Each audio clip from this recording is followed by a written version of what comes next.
জিনিসগুলো কালেক্ট করলাম, এটা কি আমি আমি হচ্ছে কারো দেখানোর জন্য কালেক্ট করছি নাকি আমি কার জন্য কালেক্ট করছি? প্রত্যেকটা জিনিসের প্রুফ এটার ভিতরে ঢুকায় রাখছি।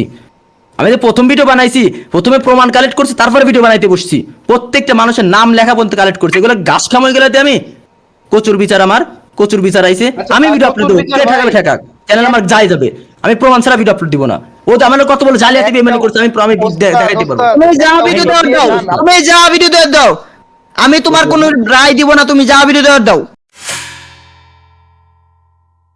কে কার স্কোয়াডে ঢুকছে, কে কার সাথে পরিচয় করে দিছে, ওবায়দুল কেমনে রাদের স্কোয়াডে ঢুকলো, প্রান্ত কিভাবে ওবায়দুলের সাথে আসলো, রাদের প্রান্তের সাথে কিভাবে পরিচয় হইলো, এই সব বলতে বলতে লাইভে 3 ঘন্টা শেষ।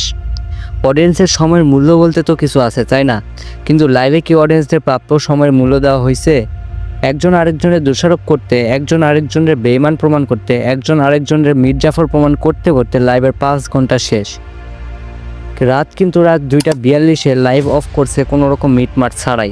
তাদের কারোই কিন্তু সমস্যার সমাধান হয় নাই। একটানা 5 ঘন্টা 49 মিনিটের লাইভে কারো সমস্যা মিটমাট হয় নাই, বরং শেষে দুইজনই সরি বলে বিষয়টাকে ক্লোজ করছে। এত ছোট একটা বিষয় মিট করতে এত বড় বড় রোস্টারদের 5 মিনিট 49 মিনিট সময় লাগছে, তারপরেও কোনো সমস্যার সমাধান করা হয় নাই। মানুষ সামান্য 2 ঘন্টার মুভি দেখতে চায় না, সেই জায়গায় তারা 6 ঘন্টার লাইভ কিভাবে দেখবে তোমরাই বলো।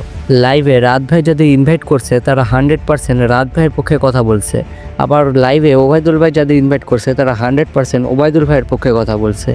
এগুলো শুনতে শুনতে তো সাধারণ পাবলিকের মাথা মুথা পুরাই হ্যাং। দুই পক্ষ যথাযথভাবে কথা বলছে, তাহলে সাধারণ পাবলিক কোন পক্ষের সাপোর্ট নিবে? তারপর আবার লাইভে আরেকজনরে তাদের মনের কথা বলতে দেওয়া হয় নাই, অনেকজনরে যথাযথ প্রমাণ উপস্থাপন করার সুযোগ দেওয়া হয় নাই, তারপরেও লাইভ শেষ করতে সময় লাগছে প্রায় 6 ঘন্টা। যদিও এখানে আরও বেশি সময় কথা বলা হতো, আরও বেশি মানুষ যদি ইনভাইট করা হতো, তাহলে লাইভ শেষ করতে কত সময় লাগতো তোমরাই ভাবো। লাইভেও অনেকটা সময় রাত ভাইকে কথা বলার সুযোগ দেওয়া হয় নাই, আলিফ গেমিংকে অনেকটা সময় চুপ থাকতে হয়েছে। এসব কারণে যথাযথ প্রমাণ না দেওয়ার কারণে, ঠিকমতো কথা বলার সুযোগ না দেওয়ার কারণেই হয়তো সমস্যার সমাধান করা সম্ভব হয়নি। কিন্তু এইসব যদি ঠিকমতো পালন করা হতো তাহলে আমি মনে করি লাইভটা সুন্দরভাবে শেষ হতো। লাইভে ওবায়দুল ভাইয়ের চ্যানেল চেক করা হয়, সেখানে 50% গেম প্লে প্রান্তর ছিল। আমি আবারও বলছি, সেখানে 50% গেম প্লে প্রান্তর ছিল। ওবায়দুল যেমন প্রান্তকে সাহায্য করছে, তেমন প্রান্ত ওবায়দুল ভাইকে সাহায্য করছে। ওবায়দুল ভাইয়ের চ্যানেলে যে প্রান্তর গেম প্লে ছিল সেটা ওবায়দুল ভাই স্বীকার করছে, আবার ওবায়দুল ভাই যে প্রান্তকে পিসি মোবাইল কিনা দিছে প্রান্ত এটা স্বীকার করছে। কিন্তু দিন শেষে কেউ কারো উপকারের কথা মনে রাখে নাই। লাইভে তারা দুইজন যেভাবে কথা বলতেছিল মনে হয় তারা কোন জন্মের শত্রু। রাত ওবায়দুলের জন্য কতখানি উপকার করছে, আবার ওবায়দুল রাদের জন্য কতখানি উপকার করছে, কেউ কারো উপকারের কথা মনে রাখে নাই। কিন্তু রাত এবং ওবায়দুল তারা দুইজনেই চায় না এই বিষয়টা কারো বাড়াইতে, তারা দুইজনেই চায় এই কন্ট্রোভার্সি শেষ করতে। কথা তুলতে চাই না, এখানে যা হইছে সব ক্লোজ।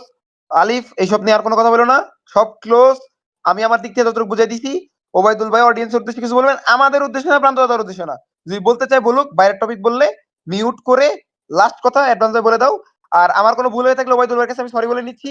অবশ্যই টুকটাক কিছু ভুল আছে, মেনে নিলাম, আমি সরি বলে নিলাম।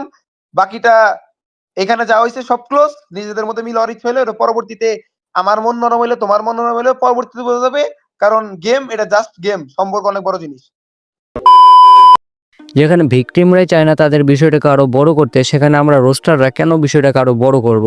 আমরা সাধারণ পাবলিকরা কেন এই কন্ট্রোভার্সি আরও বেশি বড় করব? রাত ভাই এবং ওবায়দুল ভাই তারা দুজনেই তোমাদের অডিয়েন্সদের সামনে মাথা নত করছে শুধু তোমাদের খুশির জন্য। তাহলে আমরা অডিয়েন্সরা কেন একজনের কমিউনিটিতে গিয়ে কমেন্ট করব টোকাই টপ 1, কেন একজনের কমিউনিটিতে গিয়ে কমেন্ট করব সান্ডা ওবায়দুল? তারা দুজনের ভুল বুঝতে পারছে এবং দুজনে অডিয়েন্সের সামনে ক্ষমা চেয়েছে। তাহলে আমরা কেন তাদের হেড দেবো তোমরাই বলো? মানুষ মাত্রই তো ভুল, ভুল তো আর গরু ছাগলে করে না। লাইভে রাত ভাই এবং ওবায়দুল ভাই দুজনে নিজের ভুল বুঝতে পারছে, দুজনের কাছে ক্ষমা চাইছে। সবচেয়ে বড় কথা, তারা দুজনে তোমাদের সামনে মাথা নত করছে। এরপরও কেন তোমরা তাদের হেড দেওয়া বলো? তোমরা যারা আমার অডিয়েন্স আছো তোমাদেরকে আমি বলছি, যারা যেমন ভুল করছে আবার সেই ভুলের জন্য ক্ষমাও চাইছে, তাই তোমরাও এরকম ভুল আর কখনো করবা না।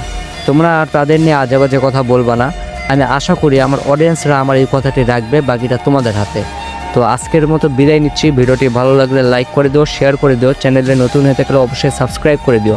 আর হ্যাঁ, কমেন্ট বক্সে তোমার মতামত জানাতে ভুলো না। Well guys, see you again. আল্লাহ হাফেজ।